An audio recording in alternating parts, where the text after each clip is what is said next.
করলে শ্রী রাধা ভাবে বিভোর হয়ে ভগবান কৃষ্ণ কৃষ্ণ বলে কাঁদছে। তাহলে ভগবান তিনি কৃষ্ণ কৃষ্ণ বলে কেন কাঁদছেন বাবা? তাই ভগবানের কি জগতে কোনো কিছুর অভাব আছে বাবা? ভগবানের কি কোনো কিছুর অভাব আছে? তিনি তো নন্দের নন্দন কৃষ্ণ গোপাল ছিলেন। এই বিশ্বের মাধুর্য ভগবান সেবা করতে। তাহলে ভগবান এত সুন্দর একটা ভবিষ্যৎ ছেড়ে দিয়ে তিনি কেন ভক্ত ভাব অবলম্বন করে হা কৃষ্ণ প্রাণ কৃষ্ণ বলে ভগবান আমার কাঁদছেন বাবা? তার কি জগতে কোনো কিছুর অভাব আছে? আমরা জানি জগতে অভাব না থাকিলে, অভাবে না পড়িলে এই জগতের সংসারে কিন্তু কেউ কাঁদবে না বাবা। এই জগতে যাদের অভাব আছে একমাত্র তারাই তো কাঁদে বাবা। কিন্তু ভগবানের কাঁধে কিসের অভাবে? তার কি কোনো কিছুর অভাব আছে না? কিন্তু চৈতন্য চরিতামৃতে বললেন তিনি ভগবান, কিন্তু ভগবান হয়ে ভগবানের অভাব আছে বাবা। কিসের অভাব?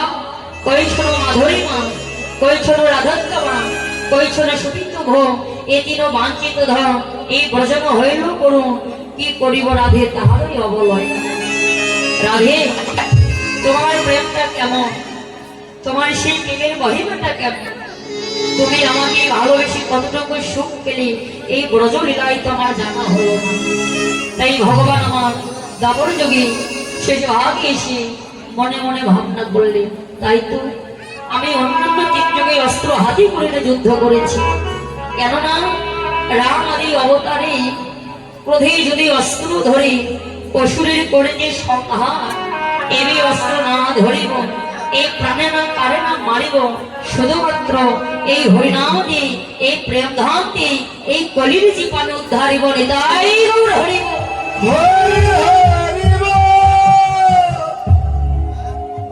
ভগবান এই কলির জীবকে শুধুমাত্র এই হরিনাম দিয়ে, এই প্রেম ধাম দিয়ে উদ্ধারিবে কথাটি বলে মনে মনে চকিত হয়ে উঠলেন বাবা।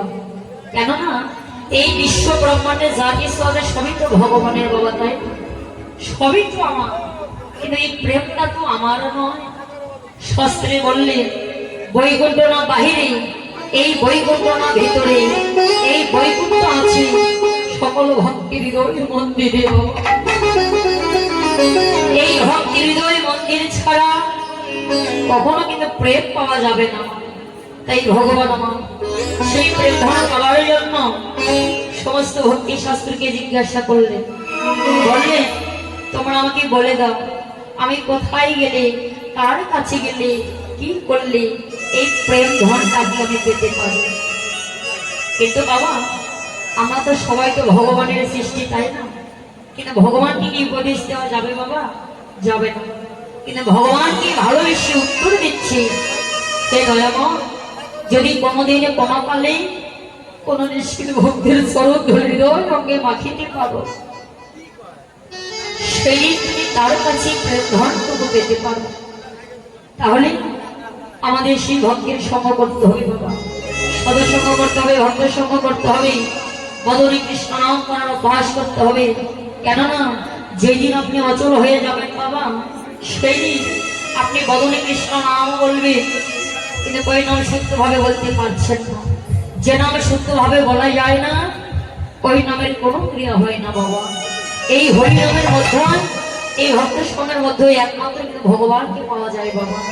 কেননা শাস্ত্রে বললেন যে নাম সেই কৃষ্ণ ভজন নিষ্ঠা করি, নামের সহিত আছে কেবল আপনার শ্রী হরি বাবা। এই নামের মধ্যেই নামের দেখা পাওয়া যায় না। তাই আজকে গৌর হরি আমার সে রাধা ভাবে বিভোর হই কৃষ্ণ কৃষ্ণ বলে গোড়া কাঁদে ঘন ঘন, আমাদের সুরধনে ধারা বহে,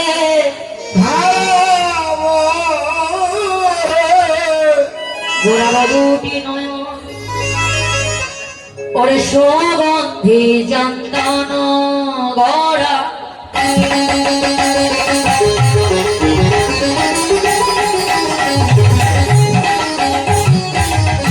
নাহি মাত্রে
সুগন্ধি চন্দন অঙ্গে লেগে থাকতো বাবা।